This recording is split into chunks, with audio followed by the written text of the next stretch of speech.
예수님 때에 로마 그 제국의 황제가 이스라엘 그 팔레스타인 땅을 지배하고 있었습니다. 그런데 그 지역에 세워진 그 분봉왕, 뭐 일종의 영주 같은 개념이라고 볼 수 있는데요. 어쨌든 왕이었습니다. 그리고 그들은 주로는 폭군들이었죠. 세례 요한을 그냥 자기 기분에 따라 이렇게 죽이기도 하고, 이제 마태복음 2장을 읽고 있는데 오늘 본문인데요. 이 동방 박사들이 헤롯의 지시를 따르지 않고 자기 고향으로 자기 본국으로 돌아가지 않습니까? 그러니까 그 베들레헴의 인근 지경에 2세 이하의 남아들을 모조리 죽이도록 하는 그 명령을 내릴 정도로 엄연한 건세를 가진 왕이었고 아주 악한 왕들이었습니다. 예수님 시대의 유대 땅을 다스리는 분봉왕은 헤롯이라는 왕이었습니다. 같은 이름의 여러 헤롯 왕이 있죠. 1절과 2절입니다. 헤롯 왕 때에 예수께서 유대 베들레헴에서 나셨다. 그런데 동방으로부터 박사들이 예루살렘으로 와서 2절 말하였다. 유대인의 왕으로 나신 이가 어디에 계십니까? 우리가 동방에서 그의 배를 보고 그에게 경배하러 왔습니다. 아멘. 동방으로부터 온 박사들, 이 동방이 정확히 어디인지는 알 수 없지만 바벨로니아 혹은 이제 아라비아 그쪽 지역으로 생각합니다. 본문에 등장하는 동방 박사는 그냥 단순한 점술학자 이 정도가 아니고 오늘날로 따지면 전문적으로 배를 연구하는 천문학자 박사들이다라고 보면 되겠습니다. 잠시 여기 동방 박사들에 대해서 특히 이들이 왜 동방으로부터 와서 예수님을 경배하고 그리고 돌아갔는가, 이것이 의미하는 바가 무언가를 잠시 살펴보고자 합니다. 동방 박사들에 대해서 알려진 바가 많지 않기 때문에 이 성서학자들의 견해가 굉장히 다양한 것 같습니다. 어쨌든 이 본문이 성경이 밝혀주는 그것으로 좀 본다면 이들은 메시아에 대한 이해와 완전한 이해는 아닌 것 같아요. 그래서 유대인의 왕이 어디서 나겠느냐 뭐 이렇게 물어보기도 하고 그러지 않습니까? 그러나 메시아에 대한 이해와 또 그 계시가 있었지 않았느냐라는 것입니다. 이들이 준비하여 온 예물이 있습니다. 아기 예수께 경배하여 드린 예물을 보면 알 수 있는데 11절에 보니까 황금과 유향과 몰약을 예물로 드렸는데 이들은 다 그리스도 메시아를 상징하는 것입니다. 메시아는 이제 기름 부음을 받은 자라는 뜻인데 그 구약의 기름 부음을 받은 삼중 직분이 있지 않습니까? 왕이고 선지자고 제사장인데 이 황금은 왕을 의미하는 것이고 유향은 선지자를 의미하는 것이고 그리고 이 몰약은 또 제사장을 의미하는 예물입니다. 예수님은 단순히 유대인의 왕이 아니라 온 인류를 구원하시는 만왕의 왕이신 메시아라는 사실을 이들은 고백하고 있는 것입니다. 또한 동방으로부터 온 박사들, 그들의 경배 자체가 그것을 보여줍니다. 예수님은 사실은 그 유대 고을 중에서도 작은 고을인 베들레헴에서 고요한 밤에 나셨습니다. 그러나 예수님은 사실은 그렇게 고요히 오실 분은 아니거든요. 예수님은 만왕의 왕이신데, 그래서 예수님은 이 동방 이방의 백성들 만민들에게 경배받으실 주님이라는 것을, 하나님이라는 것을 여기 동방의 박사들의 경배를 통해서 증거하고 있는 것입니다. 오늘 본문을 상고하면서 신앙의 본질이라는 개념으로 한번 묵상을 해봅니다. 신앙의 본질은 예수님과 함께하는 것이죠. 뭐 두말할 것이 없습니다. 우리가 주님 안에 거하고 주와 함께 거하고 뭐 다른 말로 성령의 충만한 가운데 거하고 어쨌든 주와 함께 주와 동행하는, 그리고 영원히 주와 함께하는 그것이 신앙의 본질입니다. 그러기 위해서 예수님이 이 땅에 오셨습니다. 우리와 함께 하시고자 우리가 불렀던 찬양처럼 그 하늘 보좌를 버리시고 우리 속으로 인간의 몸을 입으시고 우리 속으로 오셔서 우리를 그냥은 함께 하실 수가 우리와 그냥은 함께 하실 수가 없기 때문에 예수로 오신 거죠. 우리를 그 죄에서 구원할 구원자로 오셨고, 그리고 우리 지난주에 봤던 것처럼 주님은 임마누엘로 오신 것입니다. 우리와 함께 하시기 위해서 오신 것입니다. 그 신앙의 본질은 주와 함께, 주가 내 안에 내가 주 안에 거하는 바로 그것입니다. 그 예수 생명 안에 거하는 것이죠. 근데 그러기 위해서 우리가 예수께로 나아가는 것이고, 주님이 우리 인생에 찾아오셨어요. 우리가 주를 택한 것이 아니고 주님이 우리를 택해 주셨어요. 그러나 이제는 또한 우리가 주님의 품을 파고드는 것입니다.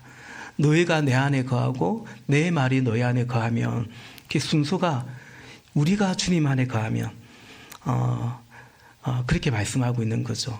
우리는 예수께로 나아가는 것이고, 그리고 그 예수님을 따라서 또한 살아가는 것입니다. 오늘 이 동방의 박사들을 통해서 우리는 그것을 보게 됩니다. 이들이 예루살렘을 거쳐서 옵니다. 예루살렘은 이 세상에 아주 화려한 바로 그 센터와 같은 곳입니다. 예루살렘은 유대인의 왕이 났다고 하니까 어디서 나겠느냐 물어보니까 소동이 나고 난리법석이 나죠. 3절입니다. 헤롯 왕은 이 말을 듣고 당황하였고 온 예루살렘 사람들도 그와 함께 당황하였다. 난리가 납니다. 그런데 동방의 박사들은 그 예루살렘에 계속 머물지 않고 예루살렘을 떠나서 별을 따라 예수께로 나아가는 것입니다. 예루살렘은 온천의 왕은 두릴 수 없는 건데, 헤롯이 자기가 왕인데 유대인의 왕이 났다고 하니까 그걸 가만히 둘 수가 없는 것입니다. 내버려 둘 수가 없는 것입니다. 그래서 율법학자들을 불러 모아가지고 이게 도대체 무슨 말이냐, 유대인의 왕이 난다고 하는데 어디서 나는지를 묻는데 어디서 난다고 당신들은 알고 있냐 물으니까 미가서 5장 2절에 예언된 말씀처럼 유대 땅 작은 고을 베들레헴에서 날 것이라는 것을 알려줍니다. 중요한 것은 그들은 알았지만 예수께 경배하러 오진 않았다는 거죠. 어쨌든 동방 박사들은 그 말을 듣고 그것을 암시 마음에 두고 다시 길을 나서립니다. 길을 나서는데 그들이 예루살렘까지 오는 길도 별을 따라온 것이고, 그리고 그 뒤로 예수님께로 가는 것도 별을 따라서 갔다라는 것입니다. 여러분, 이들이 별을 따라 예수님께로 갔듯이 우리 또한 그렇습니다. 우리도 요란하고 복잡하고 또 이제 연말이죠. 참 다사다난한, 얼마나 다사다난한 한 해를 또 지냈습니까? 그런 세상 속에 살아가지만 우리도 그 세상에서 어쨌든 나와서 별을 따라 성령의 인도하심을 따라 예수께로 나아가는 것입니다. 이렇게 주일이 되면 다시 예배의 자리로, 꼭 여기 안 올 수 있지만 그냥 집에 있을 수 있지만 그냥 우리가 이 예수께로 주의 전으로 나아오듯이 우리의 일상 중에서도 나름 분주한 하루를 다 살고 있지만 그 속에서도 시간을 떼어 넣어서 말씀 앞으로 또 기도의 자리로 나아가는 것처럼 우리는 그냥 예루살렘 같은 이 세상 속에 살고 있지만 예수께로 별을 따라서 주님의 인도하심을 따라서 예수님께로 나아간다라는 것이죠. 그게 이제 신앙의 본질이고 신앙생활의 실체입니다. 세상은 누가 왕이냐, 누가 내위이냐, 그런 투쟁 속에 업무와 술수 가운데 편가르기를 하고 줄 세우기를 하지 않습니까? 세상은 그때도 그랬고 지금도 그렇고 앞으로도 그럴 것입니다. 그 속에서 우리는 그 세상을 그냥 그대로 따르지 않고 우리는 별을 따라갔듯이 동방 박사들이 우리에게 허락하신 별을 따라 주님을 따라 예수님께로 베들레헴으로 가는 것입니다. 여러분, 우리가 예수님께로 간다면 그것이 승리입니다. 한 주 동안 주일날 예배당에 오면 우리는 그걸 돌아보는 것입니다. 지난 한 주 동안 내가 얼마나 주님과 가까웠는가, 주님 안에 거했는가, 혹 그러지 못했다면 무엇 때문에 그랬는가, 주님께로 더 가까이 나아가는 것을 가로막고 있는 것은 무엇인가, 그걸 또한 이 예배 가운데 돌아보면서 다시금 우리의 마음을, 우리의 믿음을 다잡는 것이 또한 주일이고 예배인 것이죠. 그리고 우리는 예수께로 와서 그 주님을 예배합니다. 경배합니다. 그리고 12절 말씀처럼 12절, 그리고 그들은 꿈에 헤롯에게 돌아가지 말라는 지시를 받아 다른 길로 자기 나라에 돌아갔다. 아멘. 그러니까 헤롯 왕,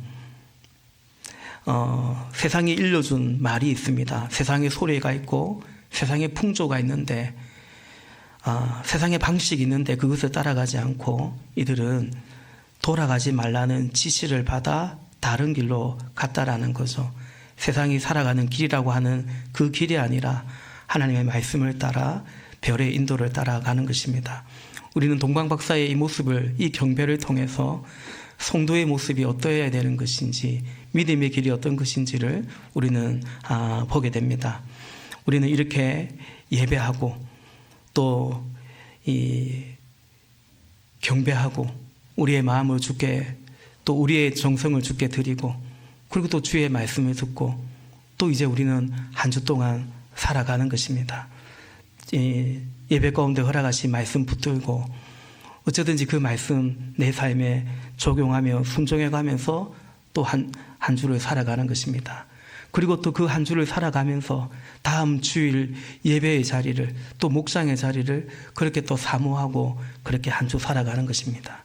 그렇게 52주 반복되면 그것이 1년이 되는 것이고, 그렇게 세월이 되고 인생이 되고, 그것이 곧 우리의 신앙의 여정이요 신앙의 경주가 되는 것입니다. 여러분, 우리 새로운 삶이라는 상공부에서 예배를 이렇게 가르치고 배웁니다. 한 주간의 삶을 주일 최선의, 그리고 최상의 주일 예배를 드리도록 한 주간의 삶의 초점을 거기에 맞추고 살아간다.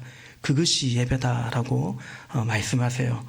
여러분, 저는 사실 이전부터 제가 우리 성도님들에게, 청년들에게 많이 가르친 것입니다. 나의 베스트이신 그분께 나의 베스트로 예배하는 것이 진정한 예배죠. 그리고 우리의 삶의 초점이 그렇게 맞추어진다면 결코 주중의 삶도 흐트러지지 않을 것이다 라는 것입니다. 요즘 흔히들 꼭 이 예배만 예배냐, 삶의 예배도 예배지, 맞습니다. 그럴수록 삶의 예배가 되기 위해서도 이 주일 예배가 얼마나 중요한지요. 신앙생활 여러 가지 더 잘할 수 있고 더 고상하고 더 멋지게 할 수 있을지 모르겠지만, 제가 아직 젊은 목사지만 저는 이런 부분에서 굉장히 이른바 보수적입니다. 주일 성수 잘해야 된다, 11조 생활 잘해야 된다. 그러면 시간의 주권을 주님께 인정하게 되고, 물질의 주권을 주님께 인정하게 되고, 그러면 신앙이 그렇게 어긋나지 않는다. 이전에 제가 자라면서 배웠던 말씀입니다. 저는 믿지 않는 가정에서 자랐기 때문에 그냥 중학교, 고등학교 다니면서 목사님들에게, 신앙의 선배들에게 배웠던 말씀입니다. 근데 점점 나이가 들고 또 이렇게 목회를 하면 할수록 그 옛날 어른들 말씀이 틀리지 않다는 것을 사실은 저는 보게 됩니다. 여러분, 우리가 예배를 사모하고 예배 때 들었던 말씀으로 한 주간 살아내려고 애를 쓰고, 그렇게 52주가 되고 그렇게 1년이 지나고 또 세월이 되고 내 인생이 된다면 그 믿음의 승리, 믿음의 경주에서 잘 싸운 것입니다. 그 승리한 것입니다. 그러면 되는 것입니다. 물론 거기다가 큐티도 잘하면 좋겠고 뭐도 잘하면 좋겠고 다 더하면 더 좋죠. 그러나 이런 기본적인 것을 우리가 마음을 쏟고 잘해가면, 그러면 우리는 신앙의 본질, 신앙의 실체 가운데 풍성한 열매가 있을 거다라는 것입니다. 여러분, 예수님은 주님입니다. 예수님이 주인공이십니다. 본문에 가짜 주인공들은 요란법석을 떨고 있습니다. 동방박사들은 거기서 빠져나와서 진짜 주를 향해, 주인공을 향해 갑니다.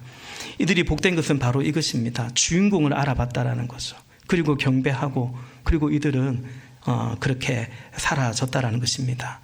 이들은 예수께로 가고 예수와 함께하고 그리고 꿈의 말씀을 쫓아 그렇게 예수를 따라갔다라는 것입니다.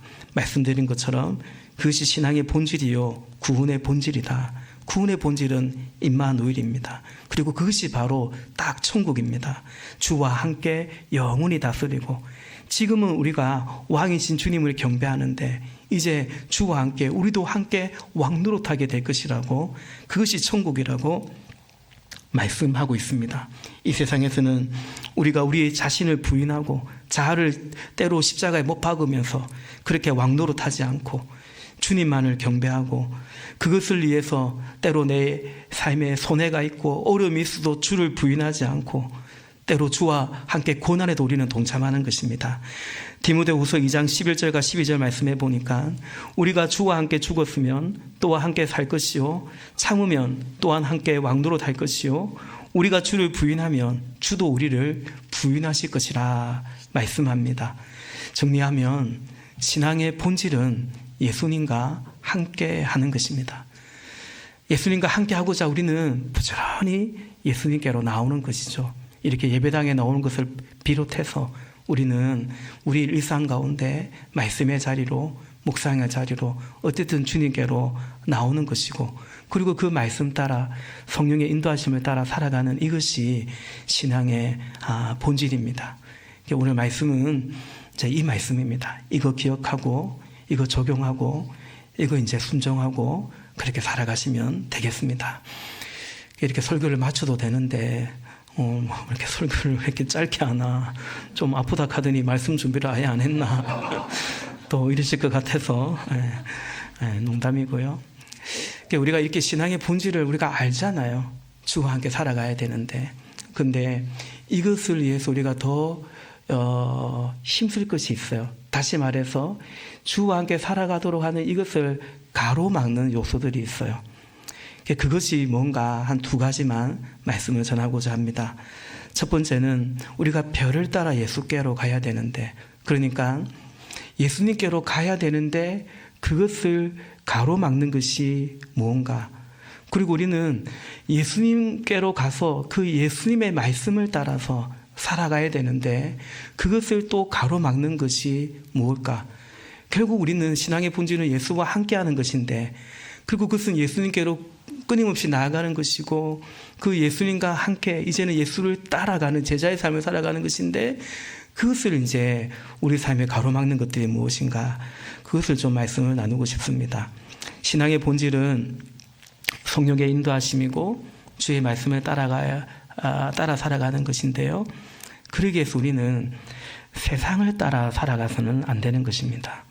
주도 따르고 세상도 따르고 이것은 마치 마태복음 6장에서 한 종이 두 주인을 섬기고자 하는 그런 생각이나 그런 태도와 결과적으로 같아질 수 있다라는 것입니다.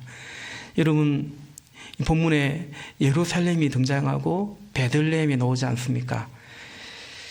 예루살렘의 이 구조 속에 그것이 이미 만들어 놓은 방법들이 있는데 결국 그런 세상 풍조를 따라 살지 않는 것입니다.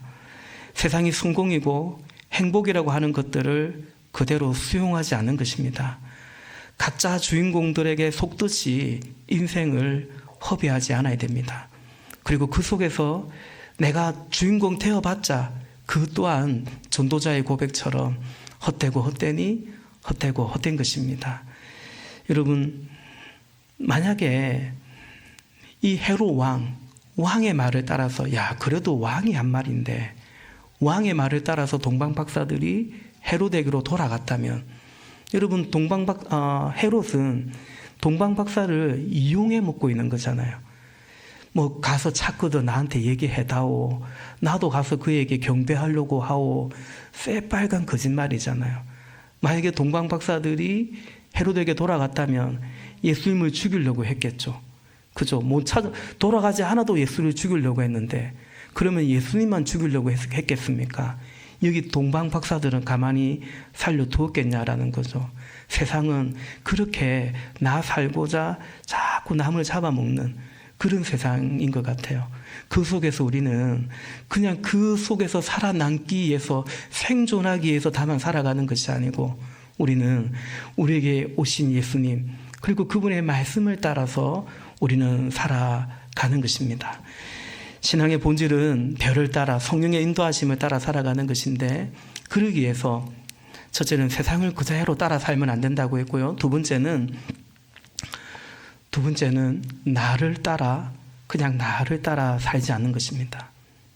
우리는 이미 나라는 분명한 자아가 있지 않습니까? 그래서 그냥 예수는 예수대로 믿고 살기는 그냥 또 나대로 살아갈 수 있다라는 것입니다. 우리에게는 각자의 성장 배경들이 있죠. 그 안에서 원든 원치 않든 원치 않겠죠. 누가 상처를 원하겠습니까? 상처가 있고 썸뿌리가 있고 기억하고 싶지 않은 그런 기억들도 있습니다. 거의 다 있죠. 그런데 안타깝게도 그것에 주로 가그라고 할 수 있겠지만 그것에 매여서 그것 따라 살아가는 분들을 종종 봅니다. 그리고 내 삶의 모든 이유를 그냥 그것으로 그냥 설명하고 그렇게 또 해석하고 그렇게 하려고 하는 분들을 종종 봅니다. 저도 상담하고 공부해보고 또 이런 내적 치유나 이런 거를 공부해보면 내 삶의 이런 쓴뿌리들을 찾고 또 그것을 또 뽑아내고 이런 얘기들, 그런 기도들을 하는데 저는 그런 생각을 합니다. 종종 그런 말씀 드리기도 하죠. 내 삶의 성장 배경이나 지난날에 이런저런 아픔이 있고 그것이 내 인격이나 내 어떤 자아상에 내 자아에 좋지 못한 것을 만들어 놓기도 하고 왜 없겠습니까? 있겠죠. 그런데 그런 내 인생 가운데 예수님이 찾아왔지 않냐는 거죠. 그러니까 나의 성장 배경 안에 분명한 사실은 뭐냐면 예수님이 있지 않냐는 거죠. 내가 예수님이 내 인생에 찾아오셨고 예수님이 나의 아버지가 되어주셨고 그것은 왜 빼냐는 거죠. 왜 내 삶을 설명하면서 왜 그런 간증은 그냥 교회용으로 간증용으로 막 빠져버리고 정작 내가 이렇게 살아가는 것은 내 성향이 이런 것은 이러한 이유 때문이라고 왜 거기에만 자꾸만 우리를 그렇게 두려고 하냐 그 생각을 든다라는 거죠. 또 가령 그런 무슨 심리 검사 이런 거 있지 않습니까? 제가 그런 걸 그런 거 하면 안 된다, 부인한다 이런 뜻은 전혀 아니고요. 근데 너무 지나치게 말만 하면 MBTI 얘기를 해요. 난 I라서 그래. 난 T라서 그래. 그러니까 거의 모든 것을 나 자신이나 다른 상대방도 그런 이해 속에 살아가려고 하고 그런 나의 기질, 나의 성격을 따라 그러면서 자신도 모르게 자주 하는 말이 뭐냐면 난 원래 그래. 난 원래 성격이 이래. 난 원래 한성질해. 난 원래 근데 뒤끝은 없어. 지만 뒤끝 없어요. 다른 사람 다 막 상처 주고 자기는 뒤끝도 없대요. 더 열받죠. 우리 원래 죄인이었어요. 원래 우리는 어둠의 영의 지배 속에 있었고요. 원래 우리는 하나님의 진노 아래 있었고요. 원래 우리는 다 지옥 가야 되는 거예요. 근데 그런 우리 삶에 예수님이 오셨는데 왜 살기는 원래로 살라고 합니까? 그런 앞뒤가 안 맞는 거죠.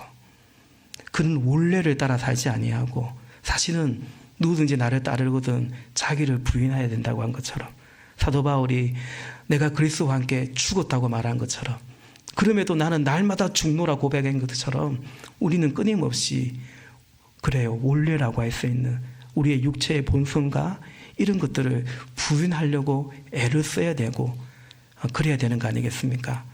물론 우리 안에 있는 기질이나 성향이나 성격 하나님은 그것도 또 선하게 사용하시고 또 우리는 서로를 그런 점을 이해하려고 하고 서로 존중하는 마음은 필요합니다마는 그러나 우리가 주의 말씀을 쫓아 성령의 인도하심을 따라 별을 따라 예수께로 예수 따라 살아가야 되는데 계속 나는 원래 이렇고 우리 집에 가풍은 또 원래 이렇고 계속 그렇게 우리의 원래 나를 너무 주장하거나 그래서는 안 될 것입니다. 우리는 그러지 말고 말씀을 따라 성령의 인도하심을 따라 살아가야 되는 것입니다. 이것이 신앙의 본질 속에 살아가는 것에 우리의 삶의 또 실체인 것 같습니다.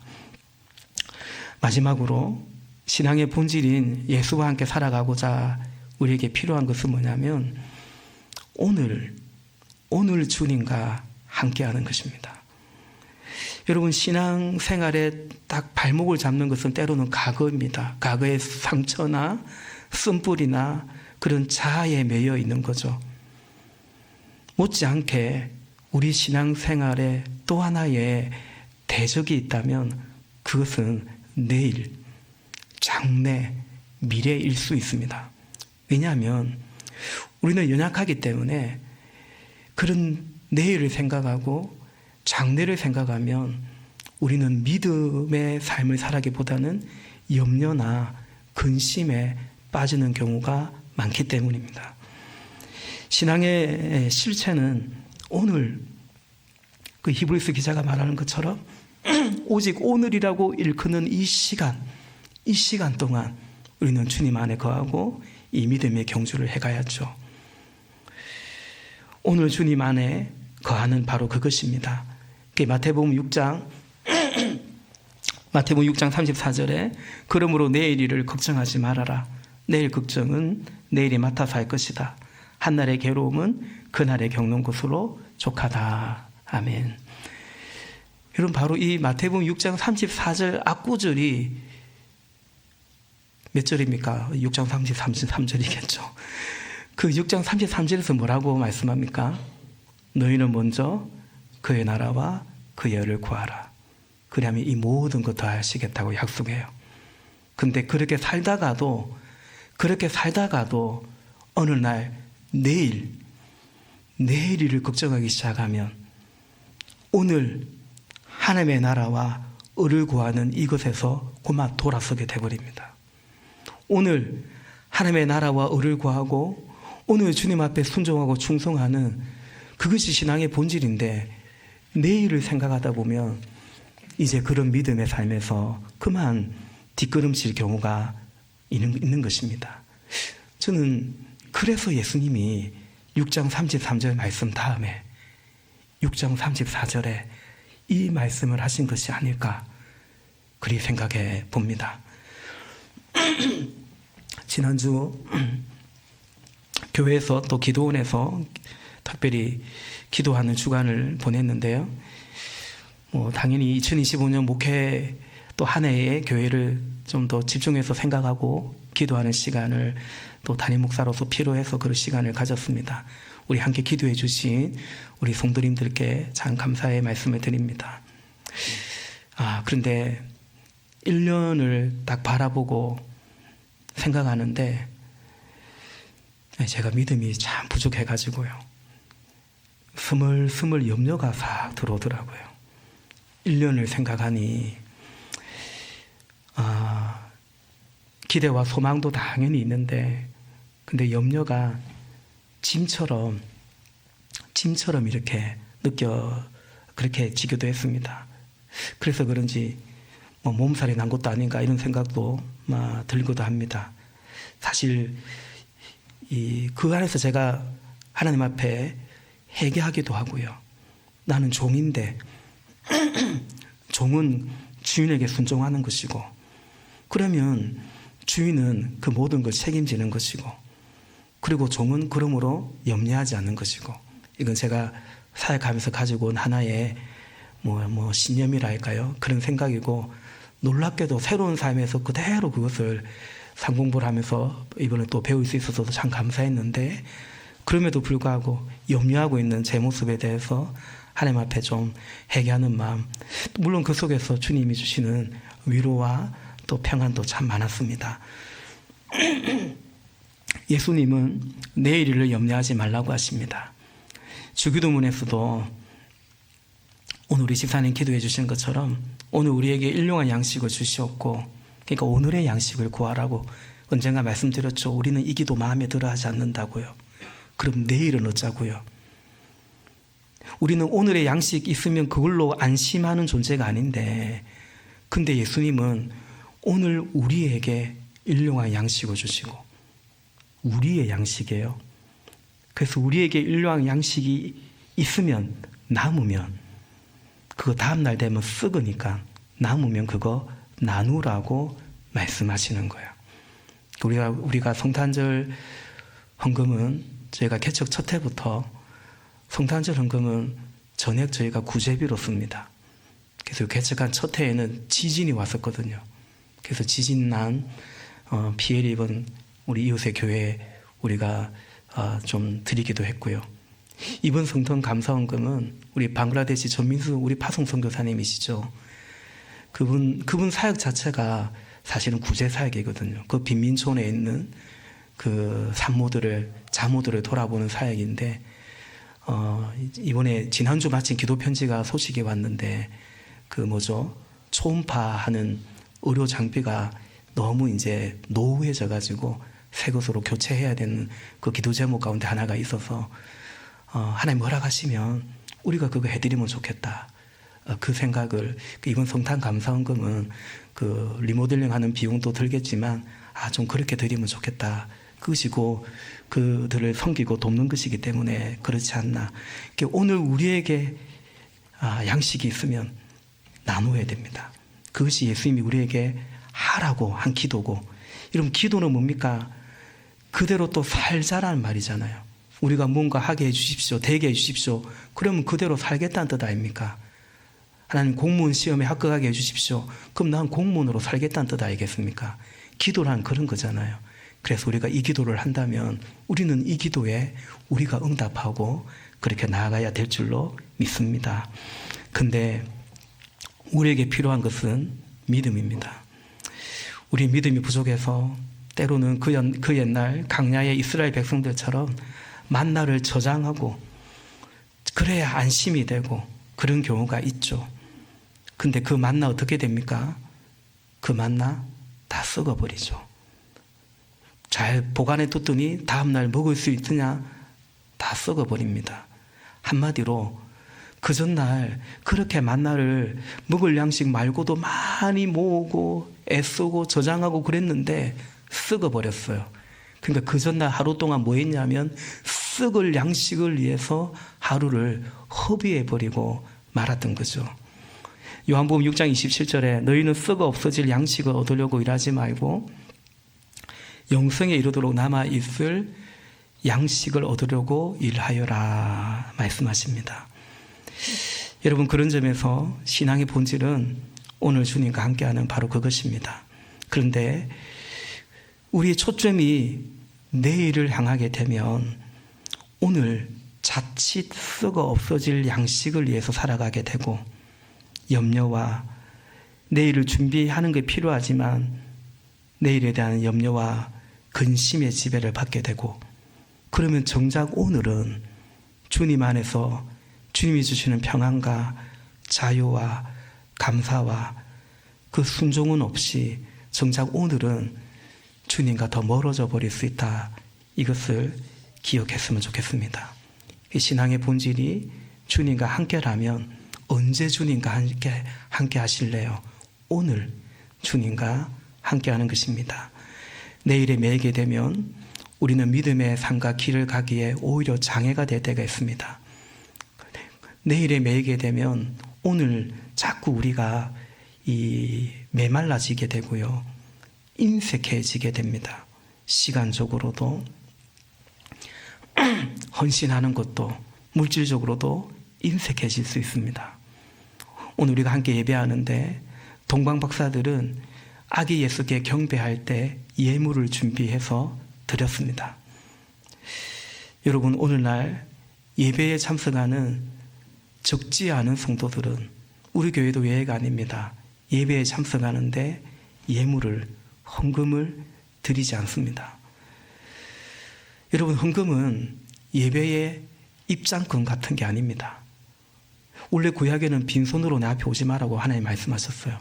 그러나 지금 우리는 예수 그리스도의 보혈을 의지하여 주께 나아가는 것이고 송수에 들어갈 담력을 얻은 것이고,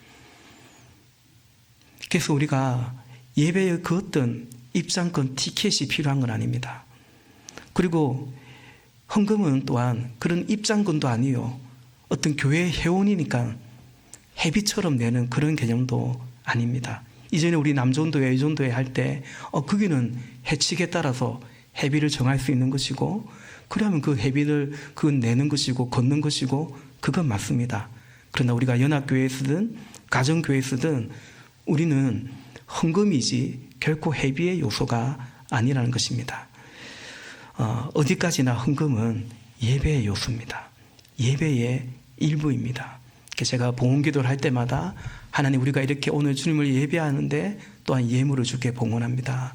찬양하듯이, 주님께 기도하듯이 예배하는 그 안에 이 헌금은 예배의 요소로 들어가 있는 것입니다. 저는 그런 생각을 해봅니다. 동방박사가 별을 따라 아기 예수님께 왔는데, 왕이신 주님께 왔는데 빈손으로 왔다면 아마도 동방박사들은 매우 후회했을 것 같습니다.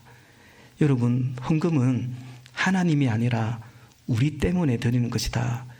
우리는 주님이 우리의 것을 사용하는 것이다. 저는 늘 그렇게 생각합니다.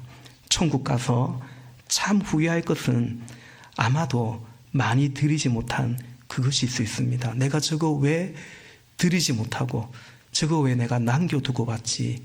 아마 천국 가서 후회할 수 있습니다. 주님은 그런 눈으로 우리를 바라보지 않으시겠지만, 그러나 우리는 정작 후회가 있을 것 같다 생각을 해봅니다. 그런데 여러분, 주를 향해서 시간이든 물질이든 우리가 인색해지는 것의 이유는 내일에 대한 염려 때문인 경우가 많습니다. 내일을 생각하면 오늘은 늘 불안하고 부족한 것 같고, 그러면 오늘 주님께 경배하고 오늘 주님 안에 거하고 오늘 주님께 헌신하는, 순종하는 그런 신앙의 본질에서 멀어져 간다라는 거죠. 제가 신앙의 본질에 대해서 말하고 있는 거죠. 주님과 함께하는 게 신앙의 본질인데, 자칫 우리가 내일 하다가 오늘 주님 안에 거하는 것이 소홀해질 수 있다라는 그 말씀이죠. 목자의 삶도 그러합니다. 목자는 한 주 한 주 충성해 가는 것이 본질입니다. 나 이거 언제까지 해야 되지? 딱 그 생각하면 깝깝한 생각 들 수 있습니다. 우리 목원들 좀 변화가 없나? 내 이 인간들 데리고 언제까지 해야 되지? 언제 분가하지? 혹은 너무 그렇게 생각하지 말기를 바랍니다.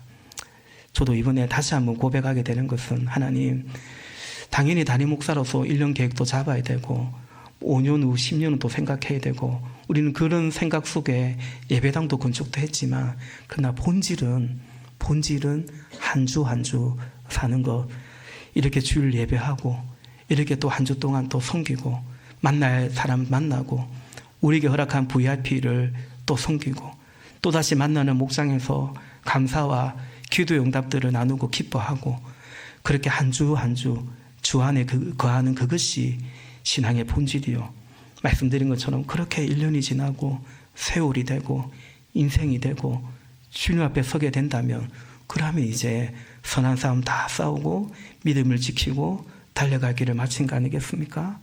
그것이 꼭 믿음의 승리가 아니겠냐라는 것입니다. 우리의 가정과 자녀 양육도 사실은 그렇지 않을까 생각해 봅니다. 초등학생은 초등학생으로 살아야 되죠. 근데 초등학생인데 요즘 선행학습이 얼마나 대세입니까?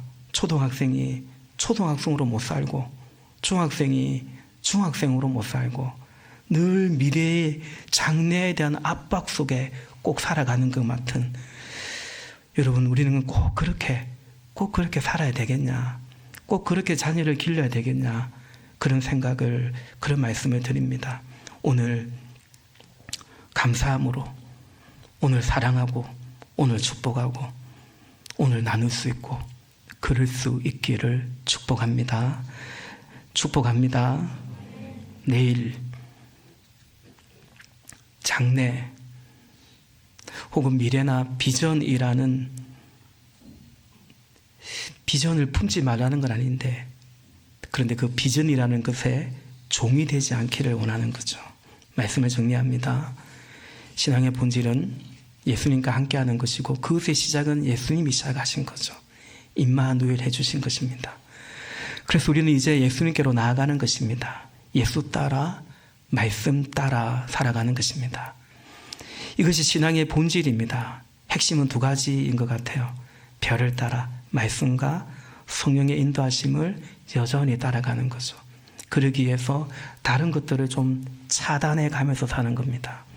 요란한 예루살렘의 말들, 그런 풍조를 차단하고 또 여전히 불쑥불쑥 올라오는 이런 나라는 이 자아를 잘 다듬어 가면서 성령의 인도하심을 따라 육체의 소욕이 있지만 그럼에도 성령의 소욕을 따라 살아가려고 하는 그것이 주님과 함께함이요 신앙의 실체이죠. 본질이죠. 그리고 오늘 주님과 함께하는 것입니다. 그래야 주님과 함께함입니다.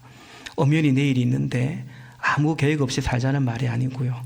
오늘 주님이신 주님이 내일도 주님이시기 때문에 그것을 믿고 그 믿음 안에서 주님 안에 거하자. 내일 때문에 정작 오늘 주님과 멀어지는 그런 믿음 되지 말자. 그 말씀 드리는 거죠. 여러분, 세상이 말하는 별이 있습니다. 스타가 있습니다. 우리는 거기서 예수님을 믿음으로 해방되었다. 저는 그리 생각합니다. 우리에게 별은 다른 것이 아닙니다. 우리에게 별은 예수님이요. 우리에게 영광은 영원히 주님과 함께 거하는 하나님의 나라입니다. 윤동주 시인은 그 서시의 마지막에서 오늘 밤에도 별이 바람에 스치운다 라고 했습니다.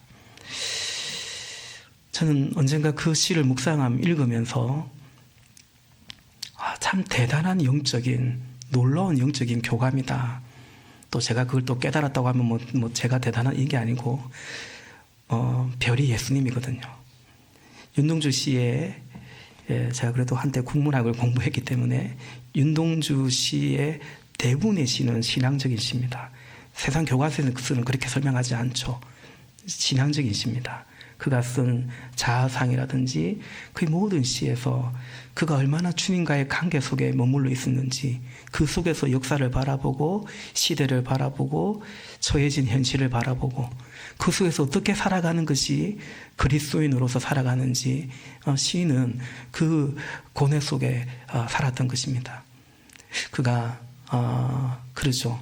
그는 죽는 날까지 하늘 우러러 한 점 부끄러움이 없기를 잎새에 있는 바람에도 괴로워했다. 그러니까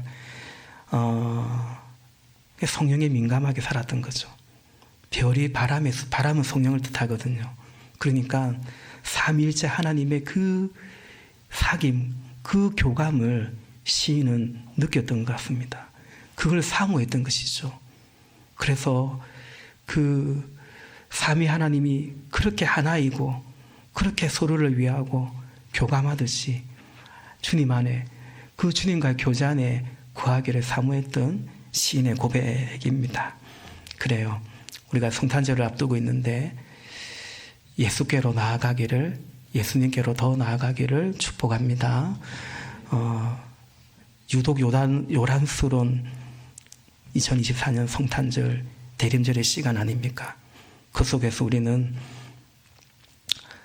베들레헴으로, 작은 고을 베들레헴으로 별을 따라 나아가기를 바라고, 그는 우리에게 별이 바람에 스치우듯 예수께 나아가는 우리에게 성령의 바람이 불어올 것입니다. 그런 성탄이 되시기를 예수님의 이름으로 축복합니다. 우리 찬양하고 같이 기도하겠습니다.